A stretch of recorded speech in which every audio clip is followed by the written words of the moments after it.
Hello and welcome back to the KCC channel. I'm Rob, and today we'll be jumping into malicious compliance. Before we start, please hit that subscribe button and click the notification bell so you know when the next video goes live. Our first story today comes to us from Free as a Bird TA. No contact unless it's via legal representation? Okay, let's jump right in. This happened about 15 years ago, relatively early in my career as a web developer and software engineer, so some details are not remembered precisely, names changed, etc. Anyway, I thought I had landed a dream job at a small media company that had gone all in on digital media and marketing a few years prior, and had started to land some big clients, think NHS, etc. The team comprised of two owners, we will call them Jeff and Nigel. Jeff was lighthearted, approachable, and more tech-oriented member of this double act. Nigel was the straight man, less approachable, and less likely to join us in any social antics, but ultimately, a seemingly decent guy and the main driver of the business. In addition, there was an office manager, James, who was also Nigel's other half, and Rachel, an office assistant and a good friend of Nigel. The rest of the workforce made up the media team, which comprised of a senior and a junior designer, a senior and a junior dev, and me, another senior dev. What made this a dream job for me at the time? Well, on top of the fact that they were doing some great work with what was, at the time, cutting-edge technology, it was an overall great place to be. Flexible working hours, lots of holidays, and lots of social events. To give you a better idea, most lunchtimes, Jeff and the media team would all go out for lunch together or play FIFA tournament or go to the pub and mob on a new idea, etc. Most important for this story, every Friday we would all finish an hour early at 4 p.m. instead of 5 p.m. and head to the pub and have a couple or more drinks together. It was a very open place to work at the time, and the two owners were clear on how they expected the business to expand and our future positions within such an expanded company. Basically, all the guff any potential employer peddles when you interview, but we were actually doing it and living it. They were receptive to new ideas or different ways of doing things, and regularly included us in sales meetings, and we could see the direction the company was going in. Everybody who worked there was excited, and I honestly thought I'd be there for the rest of my career. Things, however, change. As time went on, the company became more successful, and with more success came more recognition, more clients, more money, and greed. I won't go into too much detail, but by the time of the main event in this story a couple of years after starting there, this once open and relaxed workplace had become hell. There were no longer flexible hours. You had to be in at 8:50 a.m. to get ready at your machine, and you didn't power down until 5 p.m. at the earliest, unless you had been asked to stay late to turn out more work unpaid. No more lunchtime socials. There was a lunchtime rota that stated who could go for lunch and when, so we could no longer take lunch together. Despite the ever-growing workload of more complex and larger websites, no new members were added to the team. Even when the other lead dev left, no replacement was found. On top of this, despite the growing workload and shortening deadlines, promises of raises and bonuses never came to fruition, which was especially galling when coupled with the fact both owners were by now getting a new car every 6 months. Nigel also made it clear that with the success of the company as it was, his plan was to sell it at the ripe age of 45, I think, and semi-retire to a life of travel writing and photography, despite being mediocre at both, without a second thought for the rest of us. The business was now being run in a manner that allowed the owners to line their pockets with as much cash as possible, whilst also making it look like a good takeover prospect. The only perk that remained was the 4 p.m. Friday finish, which by this time, instead of all going for a drink together, we just went home early. Morale was low. One Friday afternoon, Nigel, Jeff, and James went to visit a prospective client. Rachel was off for some reason, which left nobody in charge of the office. Expecting the usual early finish, everybody had completed their work by 4 p.m., but having not received any word from the owners, we hung on. At around 4:50 p.m. and with nothing else to do, we collectively decided to F it, lock up, and go home. Apparently, at about 4:51 p.m., Nigel had tried to call the office, probably to tell us to go home, but of course, we had already left. Monday morning, every one of us was called into the main office, given a bullocking, and told that a planned upcoming social was now canceled. It probably already was anyway, but why not use it as a punishment? And that our wages were going to be docked for leaving early.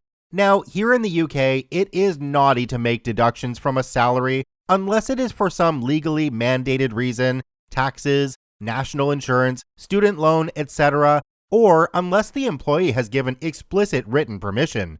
So I didn't think this last threat would actually happen. I didn't have to wait long to find out, as we were paid weekly, but sure enough, that Friday, there was a deduction from my wages as well as everybody else on the media team. I approached the owners about it, but I was basically given the same speech as on Monday morning previous. Law has been a particular interest of mine, still is, and whilst I'm no lawyer nor any kind of expert, I know enough to stand up for myself and those around me. And so, with the backing of the rest of the media team, I sent what may be considered a notice before action just prior to leaving on Friday. That NBA being a formally worded email to both owners stating my grievance, the illegal deduction from salary, and my proposed resolution, the repayment of the deducted salary in our next wage, along with a formal apology to everybody on the team. Failure would mean the engagement of legal services.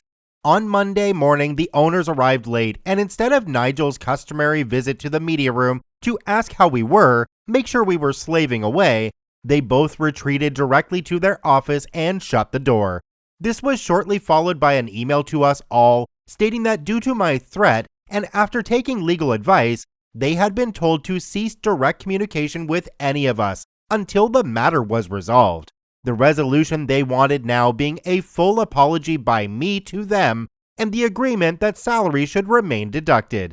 Any communication should be via email. Now, I'm reasonably sure they hadn't had any legal advice on the matter, or if they had, it was crap.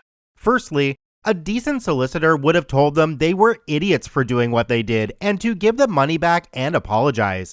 Secondly, because the entire point of a notice before action is to try and find a resolution prior to taking any legal action, in closing up shop in this manner, they are practically forcing a legal engagement. My belief is that they were simply calling my bluff and didn't believe I would take this any further. They reinforced this by adding to their email that any further communication about the deduction from our wages would need to come from my legal representation.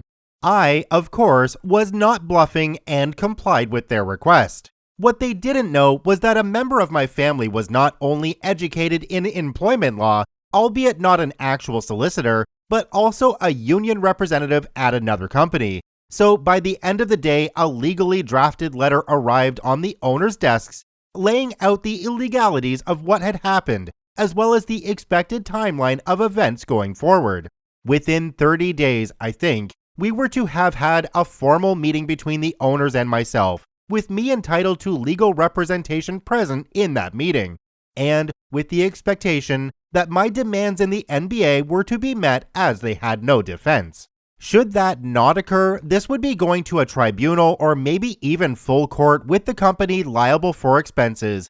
It was a slam dunk, so they would end up with a relatively hefty bill. Instead of folding as I expected them to do, this led to them doubling down on their stupidity.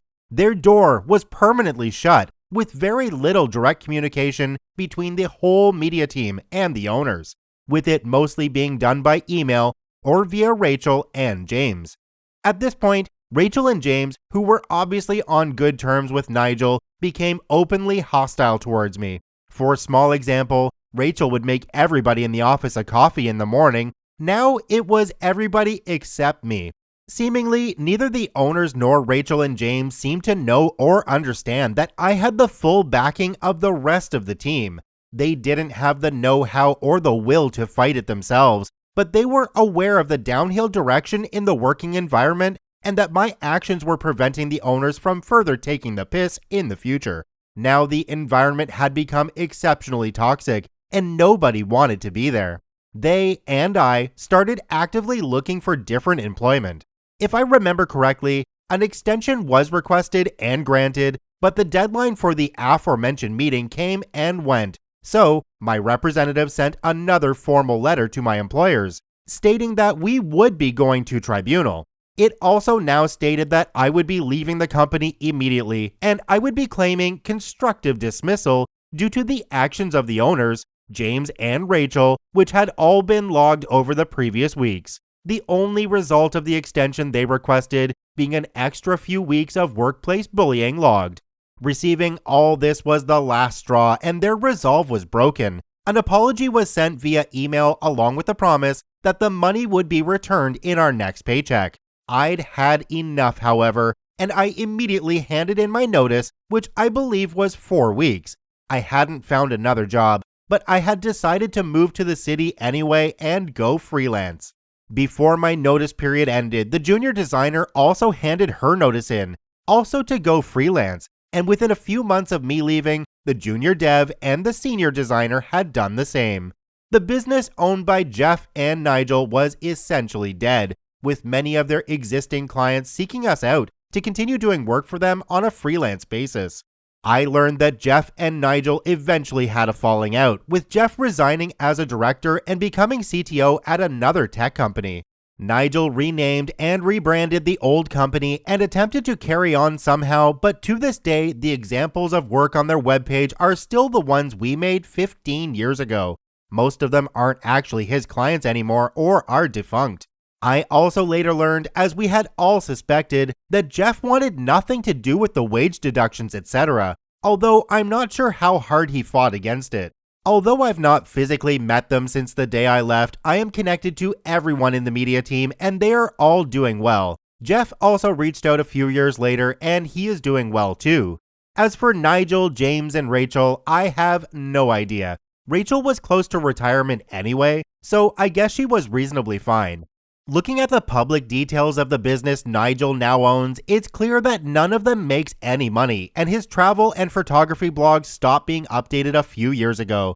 Nigel's, and James as his partner, plans to retire early and travel the world are probably now permanently on hold, as is his penchant for a new car every few months. And the amount deducted from our wage over which Nigel lost his business and planned future for £6.80. This story was more of a tragedy than anything else. One of the best work environments we've ever heard of got absolutely crapped on and turned into a swamp full of greedy scumbags. This is human nature, ladies and gentlemen.